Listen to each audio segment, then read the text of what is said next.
Y'all ever heard about Southern Granny Magic? It is a type of Christianity-based witchcraft. Granny Magic is a collection of folk traditions that comes from a collection of healers and herbalists and ministers that also specifically believed that the Book of Psalms was a book of spells. It was most famously written about in an 1820 book by John George Homan called Long Lost Friend, in which he pulled the Psalms out and collated them for easy reference. However, that book was really only predominantly found in northern Scots-Irish and German descendants that started moving out towards the Ozarks.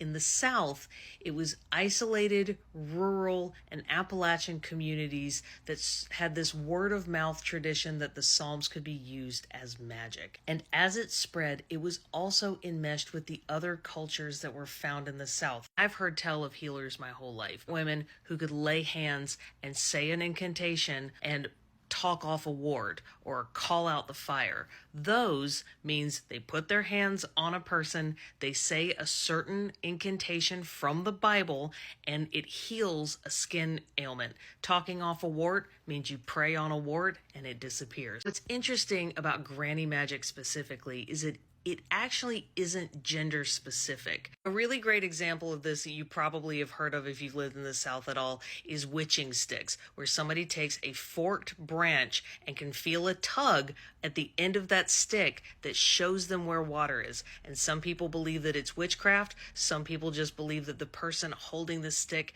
has a sixth sense, but it's a tradition that still continues today. I was healed once by a woman after I'd had a very rough night at the Heartbreak Hotel in Graceland, and she saw me on her way to church, and she prayed over me at the BP parking lot and healed the worst food poisoning I've ever had in my life. But even my own granny believed in and taught me a little bit of granny magic. She also warned me very vehemently against Ouija boards, but she was very prominent in her local church, and she was very, very religious. But then she also had this crystal on her mantle in the same room where she and her friends would play bridge every week, and she told me about the energy of it one time. There's so much more about Granny Magic than what I could possibly put into this one video, and there are different regions of it as well. Like I said, there's the Pennsylvania Dutch powwow magic, there's the Ozarks, there's the Appalachians. Actually, even that's got like 12 different types. It's one of my favorite things to explore, and I guess what I'm saying here is,